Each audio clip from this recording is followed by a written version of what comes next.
स्वादास्वाद recipe चॅनलमध्ये तुमचे स्वागत आहे। तर आज आपण तुरीच्या डाळीची आमटी बनवणार आहोत। तर मी इथे तुरीची डाळ 2-3 पाण्याने स्वच्छ धुवून घेतलेली आहे आणि त्यामध्ये टोमॅटो अर्धा चिरून टाकलेला आहे। आपण डाळीबरोबरच टोमॅटो शिजवून घेणार आहोत। ही डाळ मी टोपामध्ये शिजवणार आहे, कुकरमध्ये नाही शिजवणार। तर यामध्ये आता आपण अर्धा चम्मच हळद टाकूया आणि डाळ आपण शिजवून घेऊया।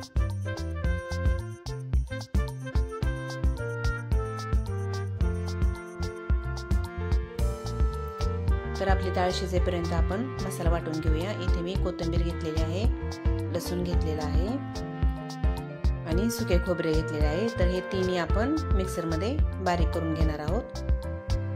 पाणी न टाकता बारीक करून घ्यायचे आहे। तर तुम्ही पाहू शकता अशा पद्धतीने बारीक करून घ्यायचे आहे।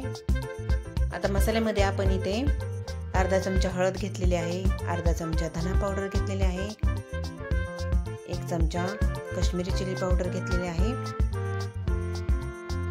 आणि 1 चमचा घरगुती काळा मसाला, तसेच चवीनुसार मीठ घेतलेले आहे। तर आपण फोडणीसाठी इथे जिरी मोहरी वापरणार आहोत, तेही मी घेतलेले आहे। तर तुम्ही पाहू शकता आपली डाळ शिजून झालेली आहे। तर ही डाळ मी फक्त 80 ते 90% शिजवलेली आहे, जास्त नाही शिजवायची, गाळ नाही करायची डाळ, कारण आमटी चांगली होत नाही त्याची। तर आता तेल गरम झालेले आहे, तर आपण फोडणी टाकून घेऊया जिरी मोहरीची। जिरी मोहरी चांगली तडतडली की आपण त्यामध्ये जे वाटून घेतलेला मसाला आहे तो टाकून घेऊयात। मी इथे कढीपत्ता पण टाकलेला आहे। तर वाटून घेतलेला मसाला व्यवस्थित आपण तेलामध्ये फ्राय करून घ्यायचा आहे।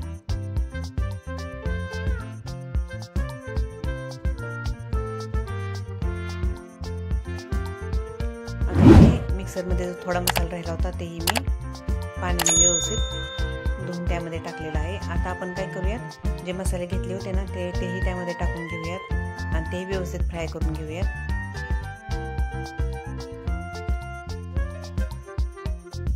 थोडंसं पाणी टाकून घेऊ म्हणजे मसाले खाली लागणार नाहीत। आता मसाल्याला तेल सुटेपर्यंत थांबायचे आहे। आता बघा मसाल्याला तेल सुटलेले आहे, तर आता त्यामध्ये आपण शिजवून घेतलेली डाळ टाकून घेऊयात। तुम्हाला हवे तेवढी आमटी करू शकता तुम्ही, म्हणजे जर तुम्हाला पातळ आमटी आवडत असेल तर त्यामध्ये अजून पाणी टाकून तुम्ही पातळ करू शकता। ही आमटी तुम्ही चपाती भाकरी बरोबर आणि भाताबरोबरही खाऊ शकता।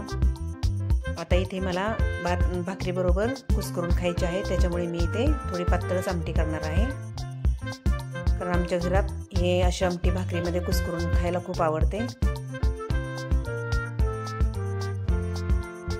तुम्ही पाहू शकता आपली तुरीच्या डाळीची आमटी तयार झालेली आहे।